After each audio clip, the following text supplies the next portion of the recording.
Hello everyone, divine 777 में आप सभी का स्वागत करती हूँ। मैं निधि। कैसे हैं आप? आई होप आप सभी स्वस्थ होंगे, सुखी होंगे और सुरक्षित होंगे। आज की जो रीडिंग है वो कलेक्टिव जनरल रीडिंग है, टाइमलेस रीडिंग एंड टॉपिक आपके पर्सन की करंट फीलिंग्स आपको लेकर के क्या है हम यहाँ देखेंगे। आपको रहना है पॉजिटिव, कर देना है वीडियो को लाइक, चैनल को सब्सक्राइब अगर अब तक नहीं किया है तो। चलो देख लेते हैं आपके पर्सन आपके बारे में क्या सोच रहे हैं, क्या चल रहा है उनके मन में। So angels, universe and divine please guide करिए। सबसे पहला कार्ड यहाँ पर आ गया है द स्टार का। ओके, तो प्लानिंग प्लॉटिंग क्या चल रहा है उनके मन में हम देखेंगे। यहाँ पर है 9 ऑफ कप्स का कार्ड, यहाँ पर आ गया पेज ऑफ वॉन्ड्स, यहाँ पर आ गया 8 ऑफ वॉन्ड्स का कार्ड है, 8 ऑफ वॉन्ड्स का कार्ड है। सारे कार्ड्स ढंग से रख दूँ। यहाँ पर जजमेंट का कार्ड, यहाँ पर आपके लिए आ गया है 2 ऑफ वॉन्ड्स का कार्ड, 9 ऑफ कॉइंस, द सन,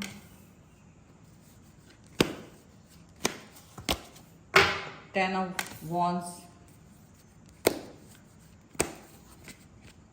यहाँ पर आ गया स्ट्रेंथ का कार्ड। ओके, तो ये सारे कार्ड्स आपके सामने आ चुके हैं और अब यहाँ पर हम देखेंगे बॉटम ऑफ द डेक। तो queen of king of coins है, 7 ऑफ सॉर्ड्स है एंड द चैरियट के कार्ड के साथ है मैजिशियन के कार्ड के ऊपर।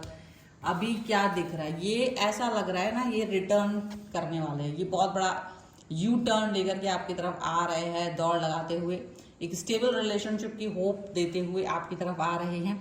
सोच विचार तो कर लिया है। अगर आप देखेंगे तो आपको ये भी लगेगा कि हाँ भाई, ये पर्सन आपके साथ एक स्टेबल रिलेशनशिप चाहते हैं, जो कि बहुत अच्छा है। लेकिन शायद आपको रुकना पड़ेगा या इनकी इस हरकत पर थोड़ा सा ध्यान देना पड़ेगा, क्योंकि यहाँ आपको सावधान रहने की जरूरत है। क्योंकि अचानक से ये जो यू टर्न ले रहे हैं, एक यू टर्न का जो एक इनका थॉट प्रोसेस चल रहा है, वो आपको कहीं ना कहीं परेशान कर सकता है कि ये अचानक से आपकी तरफ यू टर्न क्यों ले रहे हैं। क्योंकि भाई ये गए तो थे, आपने तो उनको भगाया नहीं था, ये खुद आपसे दूर चले गए थे, खुद अपने आप वापस आ रहे हैं, यू टर्न ले रहे हैं, आपकी वैल्यू बनाने की कोशिश कर रहे हैं, आपको वैल्यू देने की कोशिश कर रहे हैं। लेकिन सवाल ये नहीं है कि गए और आए, सवाल ये है कि गए ही क्यों, ये गए ही क्यों। भाई लड़ाई लड़नी थी तो लड़ाई हो सकती थी, क्वेश्चंस हो सकते थे, जो भी कुछ था वो हो सकता था, बट जाने का क्या मतलब था? आपको परेशान करके इनको क्या प्राप्त हुआ? जो आपने इनकी तरफ देखिए, जब वो चले गए तो डेफिनेटली आपकी ऊर्जाएं उस तरफ थी, उस व्यक्ति से जुड़ी हुए थे आप, तो ये आप इनके बारे में सोच रहे थे और ये आप चाह रहे थे कि ये पर्सन आपकी तरफ आ जाए। बैलेंस करने की बहुत कोशिश की, आपकी इच्छा थी, तो ये पर्सन आ तो रहे हैं।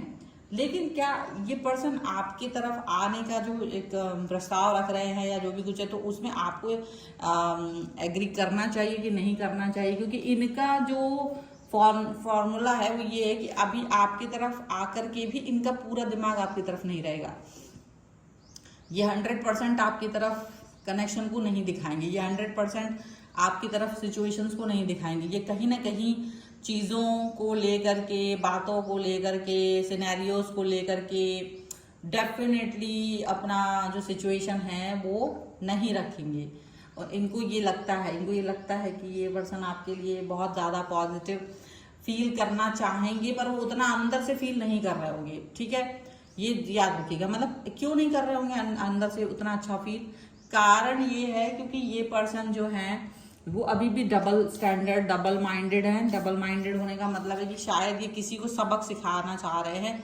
आपको छोड़ के कहीं गए थे और वहां पर भी इनका कहीं ना कहीं काम बना नहीं, तो ये वापस आ रहे हैं। अब ये खुद को संभालने के लिए और उस व्यक्ति को सबक सिखाना चाहते होंगे, इसीलिए ये पर्सन आपकी तरफ आ रहे हैं। तो जब अब आपकी तरफ आ रहे हैं ना, तो आप इनका फेक चेहरा आसानी से देख सकते हो कि ये कुछ ना कुछ फेक कर रहे हैं आपके साथ, डबल स्टैंडर्ड दिखा रहे हैं। तो अब जब ऐसा कुछ फेक करने वाले हैं, ऐसी कोई डबल स्टैंडर्ड ये दिखाने वाले हैं, तो डेफिनेटली आपको थोड़ा सा सावधान रहने की आवश्यकता है, क्योंकि ऑलरेडी आप एक ट्रॉमाटाइज सिचुएशन में जा चुके हो। अच्छा, आपके साथ दिक्कत क्या है? आप इतने ज्यादा अकेले और ट्रॉमाटाइज रहे हो, आप इतना ज्यादा अकेलापन और ट्रॉमा में रहे हो कि ये पर्सन आए, ये आप चाहते थे बहुत ज्यादा, ये पर्सन आए आपकी लाइफ में, आप ये बहुत ज्यादा चाहते थे, और ये आएंगे तो आप इन्हें मौका देने से पीछे नहीं हटेंगे। आप एकदम बिल्कुल जैसे ना भूखा इंसान बैठा होता, कि आप चाहते नहीं हो कि किसी और व्यक्ति को अब आप एक्सप्लोर करो। एक ही व्यक्ति है, इसी को प्यार देना चाहते हो, इसी के साथ रहना चाहते हो, और वो कनेक्शन जो आप इनको देना चाहते हो, वो प्यार जो आप इनको देना चाहते हो ना, वो चीज आपके लिए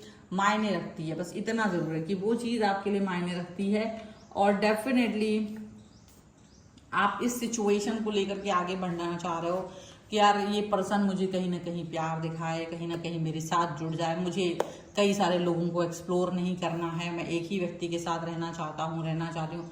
तो आप इस तरह की एनर्जी के साथ हैं, इसलिए आप लॉयल एंड ऑनेस्ट है, और आप इनकी गलतियों को माफ करके आगे बढ़ने के लिए एकदम से रेडी हो।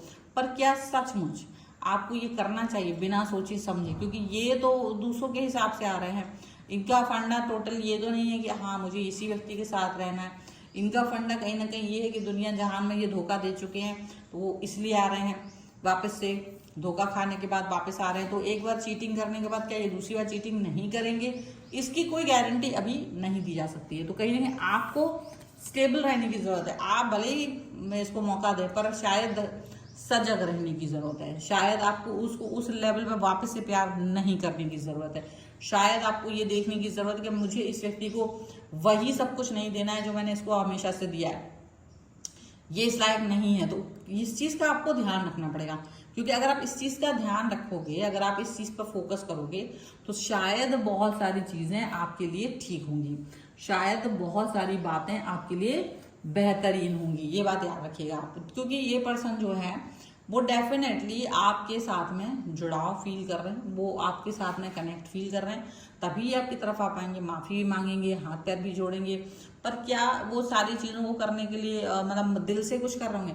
पता है, दिल से तो उनको ये लग रहा है कि यार ठीक है, मैंने ऐसे कह दिया, मैंने वैसे कह दिया, कर लिया तो कर लेना चाहिए, उस तरीके से सोच विचार कर रहे हैं। लेकिन क्या सचमुच इनको वो अपना काम करना चाहिए? क्या सचमुच इन्हें ये सोच रखना चाहिए? ठीक है, ये बात यहाँ पर दिख रही है। अब कुल मिला के देखा जाए तो ये पर्सन जो है वो आपको बहुत सारी बातें कहने का मौका ही नहीं देंगे। कई बातें आप जान ही नहीं पाओगे। अगर आप उनसे क्वेश्चन पूछोगे, कुछ भी पूछोगे, तो शायद वो एक बार बैठा के वो अपने एक वो स्क्रिप्ट होगी, वो जो रटी हुई स्क्रिप्ट होगी, ये वो जो उनकी बिल्कुल एकदम कि हाँ मुझे ये बोलना है, ये बोलना है, ये बोलना है, वो बोल देंगे। फिर उसके बाद भी पता आपको लगेगा यार अभी भी क्वेश्चंस बाकी हैं, या मुझे क्लियर ही नहीं हुआ, मुझे समझ ही नहीं आया कि ये पर्सन क्या बोल रहे हैं, क्यों ये मेरी लाइफ से दूर गए थे, क्या किया था मैंने और क्यों वापस आ रहे हैं। वो आपको दोबारा से मौका नहीं देंगे। दोबारा वो आपके साथ में ऐसा करेंगे कि अरे आप गुस्सा करा रहे हो, ठीक है तो फिर मैं मूव ऑन वापस चले जा रहा हूँ, ओके इट्स ओके, मुझे कहीं कोई रिलेशन नहीं रखना। तो आप डर जाओगे और आप फिर से इनसे कुछ नहीं बोलोगे, और ये अपना कंट्रोल आप पर पा लेंगे, ऐसा इनको लग रहा है। ये चीज सोच रहे हैं ये कि आप पर कंट्रोल कर लेंगे, आप पर कंट्रोल पा लेंगे, और वो फिर मतलब उस तरीके से वहां पर रहेंगे। पर आपको ये सोचने की जरूरत है कि क्या मुझे सच में ऐसा कुछ सोचने की जरूरत है, क्या मुझे सच में ऐसा रहने की जरूरत है, क्या मुझे सच में ऐसी सिचुएशन लगाने की जरूरत है। ये आपको समझ में नहीं आ रहा होगा, ये आप थॉट प्रोसेस रखोगे। आपके ज्वलंत क्वेश्चंस, आपके जो क्वेश्चंस है ना, जो प्रश्न है जो ज्वलंत है, वो सुन करके ही इनके होश फाख्ता होंगे। आप जजमेंट चाहोगे ना, तो ये जजमेंट आपको दे नहीं पाएंगे, सीधी सी बात है। अगर आप इनसे जजमेंट चाह रहे होगे ना, तो ये जजमेंट दे नहीं पाएंगे, इनको भी पता है। तो ये आपको गोल बातें करेंगे। इनको पता है कि अगर आपके ज्वलंत क्वेश्चन आएंगे, आप जजमेंट कुछ भी मांगना चाह रहे होगे, आपके दिमाग में कुछ भी होगा, तो ये भाई सीधा उठा करके आपको ऐसी बात बोल देंगे, ऐसी बात चैप देंगे कि फिर दोबारा तुम क्वेश्चन नहीं पूछ पाओगे, और पूछने की कोशिश भी नहीं करोगे, क्योंकि तुमको लगेगा भाई रहने दो, जैसे तैसे तो ये व्यक्ति आया है, तो बस इनका कंट्रोल आ जाएगा। तो इनको पूरा पता है कि आपको कैसे कंट्रोल करना है। इनको ये चीज अच्छे से मालूम है, इनको ये सब पता है इनको कैसे आपको कंट्रोल करना है, किस तरीके से आप पे वर्क करना है, कैसे आपको कितनी छूट देनी है, कितनी छूट नहीं देनी है, ये इनको अच्छे से पता है। तो यहाँ तो अब आपके ऊपर है कि आपको कैसे चलना है। ये तो आपके ऊपर है ये डिसीजन मेकिंग करना कि मुझे किस तरीके से चलना है, मुझे किस तरीके का एक्शन लेना चाहिए इस व्यक्ति के साथ में। नो, ये वाली बात यहाँ पर आती हुई दिखती है, ये वाला सिचुएशन यहाँ पर आता हुआ दिखता है, ये बहुत इंपॉर्टेंट है। So this is the reading. अगर आप इस पर क्लेम करना चाहते हो और सावधान रहना चाहते हो, वीडियो को लाइक कर दिया, सावधान 1111 लिख दीजिए। सावधान 1111 लिख के आप इस रीडिंग पे क्लेम कर सकते हैं। पर्सनल रीडिंग के लिए आप आ सकते हैं, व्हाट्सएप नंबर आपकी स्क्रीन पर है। रीडिंग स्टार्ट है only 199 rupees onwards. Mini reading से लेकर डिटेल रीडिंग तक करवा सकते हैं आप। अपनी मुझे कुंडली दिखवा सकते हैं, वास्तु, न्यूमरोलॉजी, टैरो कार्ड, किसी भी सर्विस के लिए आप आ सकते हैं। इसके अलावा आप जो है मुझे इंस्टाग्राम में दूसरे चैनल से फॉलो कर सकते हैं। सभी का लिंक आपको डिस्क्रिप्शन बॉक्स में मिल जाएगा। मिलते हैं एक नई रीडिंग के साथ जल्दी, तब तक देखते रहिए divine 777। Thank you for watching, bye.